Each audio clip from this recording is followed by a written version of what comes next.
Before we can do any serious work with Git, we need to provide at least a minimal configuration. And of course, while we're here, I'll add in a few more common settings that I like to use. All right, before we get started, I'd like to point out that there are 3 levels of configuration with Git.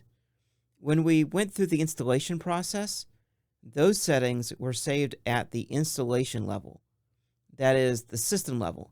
So regardless of what users log in, so if I have multiple users on this system, all those users will get those settings as the starting point. Now, those settings can be overridden from a user perspective. That's what Git calls a global configuration. So it sounds a little backwards that the more global setting is not called global. It's actually a system setting.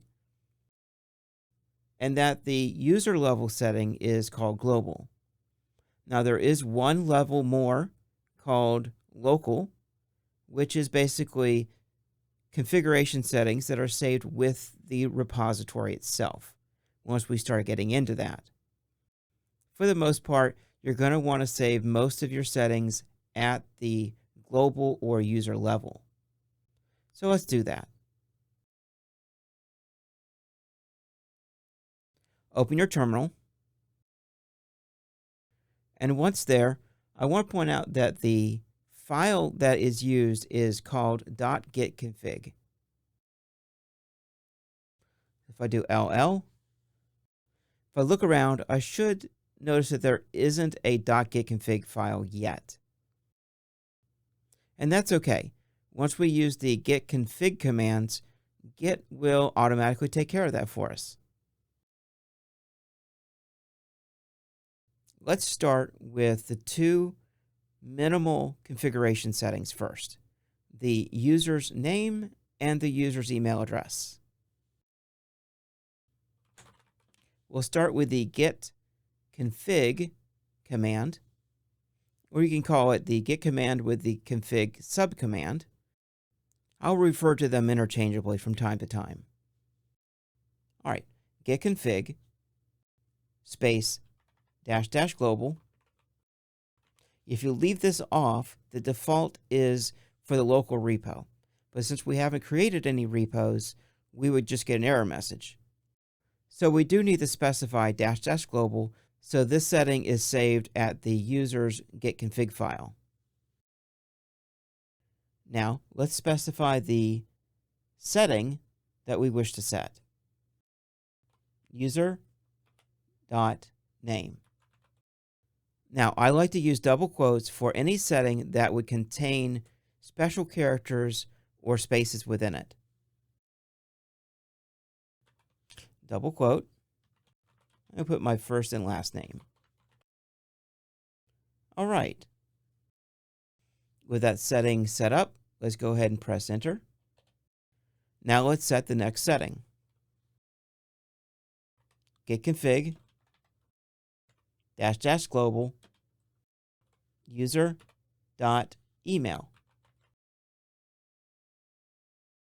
Again, surrounding with double quotes.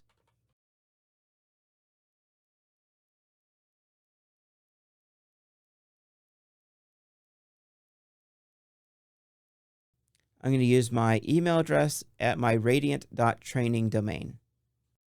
Of course, you want to use your actual email address. Otherwise, there's really not much point. Great. Now, how do we know that Git has this setting? Well, let's just ask for it. Git config space -- global. And here we can pass in the option -- list. This will list out any of our global configurations. Great. Git tells us that we have 2, user.name and user.email, with their settings accordingly. Well, let's see where this file actually is. If I do an ll, if I look at my listing of files and folders here, I should now see a .gitconfig file. All right, great. let's use the cat command to output the entire contents of that file to the terminal. You can use tilde to represent your user's home directory, which means this command will work from anywhere on your system. /, and then the file, which is .git config. So here we have the contents of our .git config file. It actually looks very similar to a Windows INI file. So if you're familiar with what that format looks like, we have these sections, which are denoted by the brackets and the section name, and then the individual settings per section. Depending on what text editors you might have installed, we can also open this file directly with our favorite text editor.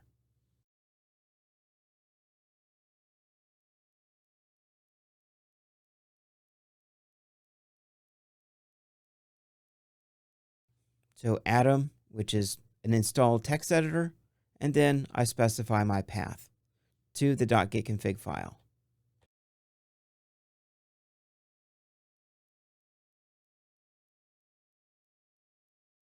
And Atom opens with the .git config file.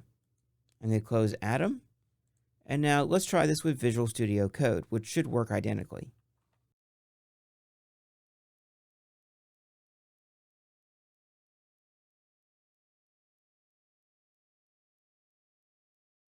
Yep, same thing. So Visual Studio Code loads the .git config file as I specified. I needed to specify the text editor to open the .git config file because Git is still configured to use Nano as the default editor, and we can confirm that.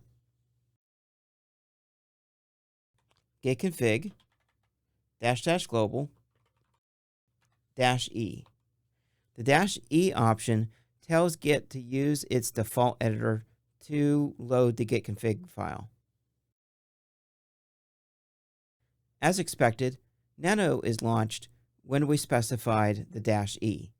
If you're not familiar with Nano, you can use Control-X to exit.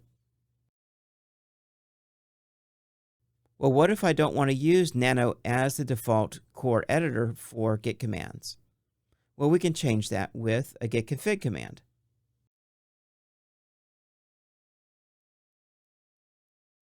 Git space config space --global, then the setting core.editor. Then within quotes, the actual command to execute. Now, as long as the command is available on your system path, you don't need to specify the full path to the executable. So I'm just going to say Atom, followed by some options. -w. The -w will tell Atom to wait before returning. All right, I'm going to go ahead and press enter. And now let's try it out. So we arrow up, we can go back to the previous command with the -e, and let's see how Git responds.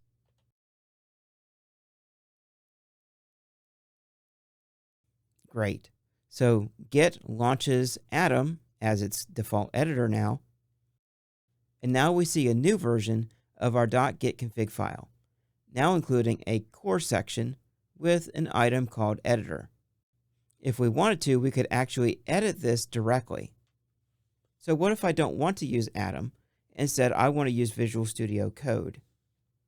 Turns out that the command is nearly identical. We just switch it out for code with -w option. All right, just save the file and then exit out of Atom. Let's try it one more time. Git config --global -e. And now this time, Visual Studio Code is launched. So you can see there are actually multiple ways to add configuration to Git. You can add it through the command line, like we did earlier, or you can simply edit the .git config file directly. All right, let's go ahead and close out. And I'm going to clear up and we can proceed to the next setting. So we just set the minimum required configuration for Git to be productive.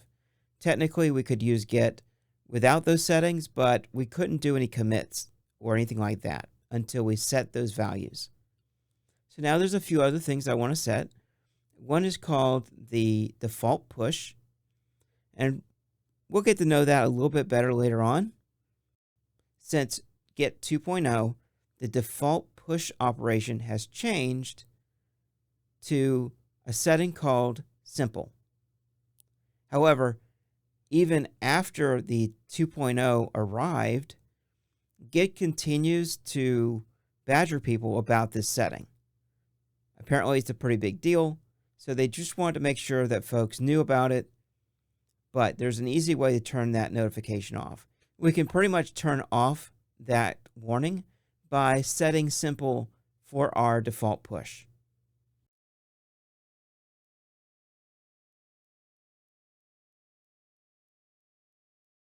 So push dot default.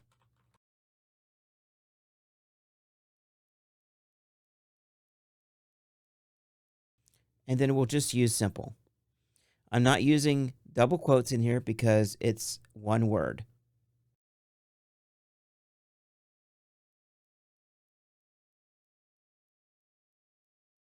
So if we cat our .git config, we see that we have a new section called push with an item called default set to simple. All right, there is one last setting that I want to set, and this is actually a relatively new setting. So starting in Git version 2.28, Git added the ability to change the default branch name. Now, this is part of the gradual move to changing the default branch from the name master to main. But in the interim, until we can fully move over, Git added the ability to manually set that. First of all, we need to make sure we have the right version of Git. So if I do Git version, of course, it tells me that I'm using 2.31, and of course, some minor patch version. That is, of course, greater than 2.28. So we're good to go. So next, what we'll do is set the setting for our default. Now, right now, the default is actually master, which is set at the system level, which is part of the default things that we went through. It is still considered master at this time. Now, that may change in the future, which is one of the reasons why I had you accept the default while doing the installation. But let's change that on a per user basis. Git config -- global init dot default branch with a capital B. Make sure you use that. And then the name of the branch you wish to use as the default branch. And this is just the default branch is simply the first branch you actually start using. So all Git repos have to have a branch. That's the default branch is the first one you start with. So you can call it main, you can call it production, you can keep calling it master if you want, you can call it develop, whatever you want. Bob's your uncle, whatever you want to put here. I think main actually makes the most sense, and that's what I'm going to stay with. All right, let's check this out.